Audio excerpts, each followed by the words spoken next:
లేకపోతే పిన్నెల్లి విషయానికి సంబంధించి మాచర్ల మాజీ ఎమ్మెల్యే పిన్నెల్లి విషయానికి సంబంధించి అది ఎంత పెద్ద చర్చ అయిందో ఎలక్షన్ టైంలో మొత్తం కూడా చూసాం. ఇప్పుడు ఆ పిన్నెల్లి రామకృష్ణారెడ్డి అరెస్ట్ కావచ్చు, ఆ తర్వాత ప్రస్తుతం ఆయనకి రిమాండ్ కూడా విధించింది.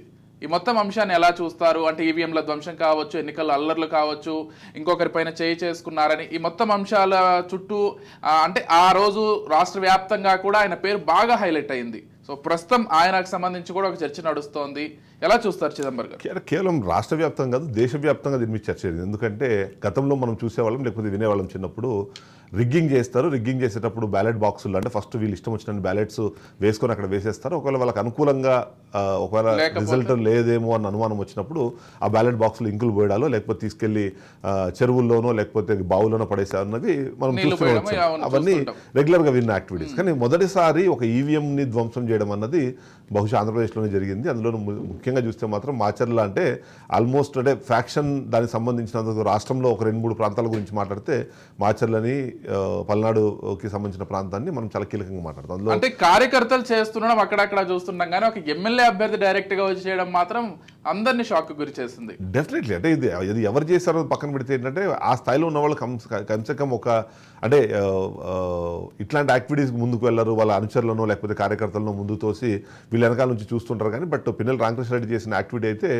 ఖచ్చితంగా అది అంటే అఫెన్స్ అన్నది చాలా క్లియర్గా అర్థమవుతుంటే ఆ అఫెన్స్ మీద ఇవాళ చర్యలు తీసుకోవడం అన్నది హర్షించదగిన విషయము. ముఖ్యంగా మాట్లాడితే మాత్రం ఏంటంటే ఎలక్షన్ కమిషన్ ఆఫ్ ఇండియా గురించి దేశవ్యాప్తంగా ఎప్పుడు చర్చ జరిగినా సరే అది కేంద్ర ప్రభుత్వ ఆధీనంలో ఉంటుంది, లేకపోతే వాళ్ళ కనుసనలకు అనుగుణంగా పనిచేస్తుంది అనే ఒక మాట ఉంటుంది. అంతేకాకుండా అది ఎప్పుడు కూరలు పీకిన పాము అనే టైప్లోనే ఎక్కువ మంది మాట్లాడదు. ఎందుకంటే ఎలక్షన్ కమిషన్ ఆఫ్ ఇండియా తీసుకునే డెసిషన్స్ ఒక్కసారి ఆ పీరియడ్ అయిపోగానే కొత్త ప్రభుత్వం వచ్చి మొత్తం మంది చేంజెస్ చేసుకుంటూ వెళ్ళిపోతుంది, వాళ్ళకి అనుకూలంగా మార్చుకుంటూ వెళ్ళిపోతుంది. ఎక్స్ప్లెనేషన్స్ అన్న ఇంకోటి రీజన్ తెలుసు. కానీ ఈసారి మొదటిసారి మేబీ నాకు తెలిసిన వరకు ఒక అరెస్టు హ్యాపెన్ అనేది అది జరగడం కానివ్వండి, అది జరిగే క్రమంలో జరిగిన మొత్తం ఈ డ్రామా మొత్తం, ఎందుకంటే ఆయన ఫస్ట్ ఆ ప్రాంతంలో లేకుండా పరారీ అవ్వడము, ముందస్తు బెయిల్ పిటిషన్లు వేసుకోవడము, ఆ బెయిల్ పిటిషన్కి అనుకూలంగా, ఎందుకంటే వాళ్ళు ఇచ్చిన క్లారిటీ చాలా క్లియర్గా ఉంది. ఎలక్షన్ ప్రొసీజర్లో ఉన్నారు కాబట్టి, ఆయన ఎలక్షన్లో పార్టిసిపేట్ చేసిన వ్యక్తి కాబట్టి ఆయనకి బెయిల్ ఇవ్వడం అన్నది సమంజసం ఇచ్చింది. బట్ కేవలం ఈవీఎం ధ్వంసం కేసే కాదు, ఇక్కడ ఒక ఎస్ఐ పైన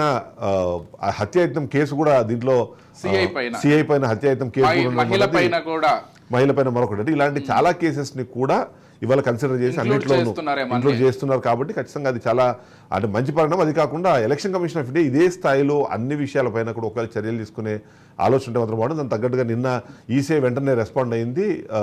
ఈవీఎం ధ్వంసం కానివ్వండి, లేకపోతే ఆ ప్రొసీజర్లు ఎవరైనా సరే ల్యాబ్స్ చేసే ప్రయత్నం కానీ, హర్డల్స్ క్రియేట్ చేసే ప్రయత్నం కానీ చేస్తే మేము స్ట్రాంగ్గా ఉంటాము అనే ఒక స్టేట్మెంట్ అయితే ఇచ్చారు. ఇదంతా మాత్రం ఖచ్చితంగా అంటే ఇది ఫ్యూచరిస్టిక్గా ఆలోచిస్తే మాత్రం ఇట్లాంటి చర్యలు ఖచ్చితంగా అవసరం. అది ఎవరైనా సరే, అది ఎమ్మెల్యే అయినా సరే, మినిస్టర్ అయినా సరే, సామాన్య కార్యకర్త అయినా సరే, వాళ్ళ మీద చర్యలు లేకపోతే మేము ఇష్టం వచ్చినట్టుగా వ్యవహరిస్తాము అనే ఒక ఆలోచన నుంచి చర్యలు ఉంటాయని భయపెట్టడం అనేది ఖచ్చితంగా అవసరమనే కనిపిస్తుంది. ఎస్ కృష్ణ గారు, మీరెలా చూస్తారంటే ఈవీఎం ధ్వంసం కావచ్చు, లేకపోతే ఒక సిఐ పైన హత్యాయత్నం కావచ్చు, మహిళ పైన దాడి కావచ్చు, ఈ అన్ని అంశాలకు సంబంధించి ప్రస్తుతం ఆయన పైన కేసు మరింత బలంగా ముందుకు వెళ్తున్నట్లుగా తెలుస్తోంది.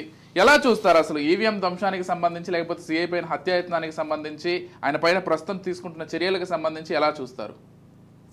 అసలు పిన్నెల్లి ధ్వంసం చేసిన విజువల్ చాలా లేట్ గా రావడం వెనకాలనే ఏదైనా మతలబు ఉందేమో అనిపిస్తుంది నాకు. ఎందుకంటే అక్కడ ఉన్న BLO first polling booth officer ఏం చేశాడు, ఆయన వచ్చి అలా పగలగొట్టిపోతుంటే కనీసం ఎవరో అదర్స్ ఈ పని చేశారని రిపోర్ట్ చేయడానికి ఒక ప్రయత్నం జరిగింది. అంటే అక్కడ సీసీ కెమెరా లేకపోయినా, స్టేట్ ఎలక్షన్ కమిషన్ దాన్ని చూడకపోయినా పరిస్థితి ఏంటి? ఈ రోజు కూడా పిన్నెల్లి గారి మీద ఎలాంటి కేసు ఉండకపోయేది. అవును.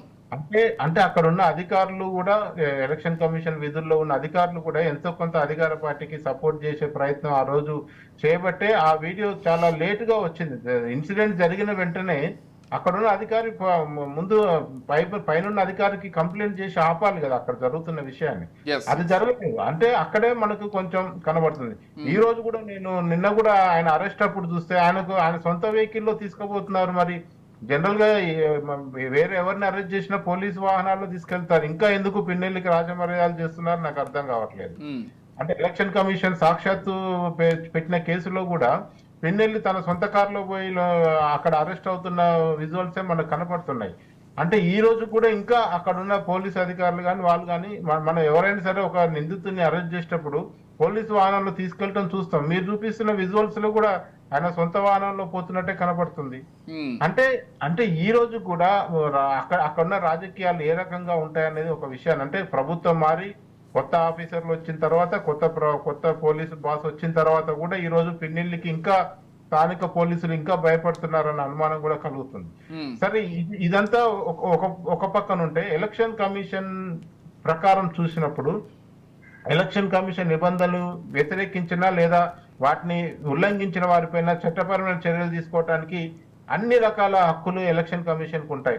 అక్కడున్న కలెక్టర్లకు కానీ మన ఎలక్షన్ టైంలో ముఖ్యంగా ఎలక్షన్ కోడ్ ఉన్నంత సేపు ఏ ప్రభుత్వాన్ని పట్టించుకోవాల్సిన అవసరం అక్కడుండే అధికారులకు ఉండదు. ఇందాక మనం స్పీకర్ కి ఎట్లయితే అసెంబ్లీ మీద సర్వ హక్కులు ఉంటాయి అనుకుంటాము, ఎలక్షన్ కమిషన్ కు కూడా ఎలక్షన్ కోడ్ ఉన్నంత కాలం సర్వ హక్కులు ఉంటాయి. వాస్తవానికి ఆయనకు రకరకాల ఆప్షన్స్ కూడా లభించాయి. ఆయన బెయిల్ తెచ్చుకోవడానికి కానీ ఇతర పద్ధతి చాలా లేట్ గా జరిగింది అరెస్ట్ కూడా.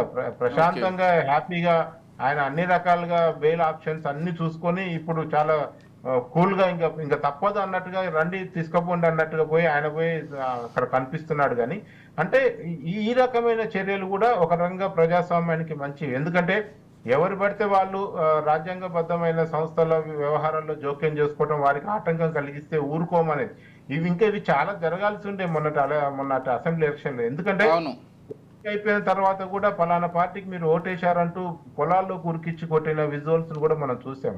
పోలింగ్ జరుగుతున్న సమయంలో ఎమ్మెల్యేలను ప్రజలు ఉరికించి ఘటనలు కూడా మనం చూసాం. అంటే గతంలో కూడా ఆంధ్రప్రదేశ్ లో ఎన్నికలు అంటే గొడవలు జరుగుతాయని తెలుసు, కానీ ఎమ్మెల్యే క్యాండిడేట్లని ఎంపీ క్యాండిడేట్లని ఉరికిచ్చి కొట్టే సాంప్రదాయం, అట్లాగే ఓటేసినందుకు రాళ్లతో కొట్టి చెప్పులతో కొట్టి ఊర్ల నుంచి బహిష్కరించిన సాంప్రదాయం మన ఆంధ్రప్రదేశ్ లోనే మొన్ననే చూసాం.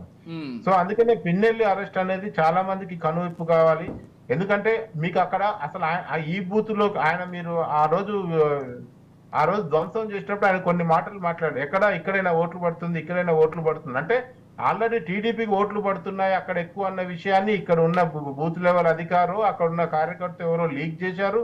ఆయన అదే కోపం మీద వచ్చి దాన్ని ధ్వంసం చేసిన పరిస్థితి కూడా మనకు కనబడుతుంది. అందుకనే అంటే ఎన్నికలు కూడా చాలా సజావుగా జరుగుతాయని ఎన్నికల కమిషన్ పదే చెప్తున్నప్పటికీ ఇలాంటి లీక్స్ ఎక్కడికక్కడ కూడా, అంటే మనకు ఒక పోలింగ్ బూత్ లో ఫలానా పార్టీకి ఎక్కువ పడుతున్నాయనే విషయం ఏ రకంగా తెలుస్తుంది, అది ఎట్లా లీక్ అవుతుంది, అక్కడ ఉన్న అధికారులు సహకరించకుండా ఏం జరగదు కనుక.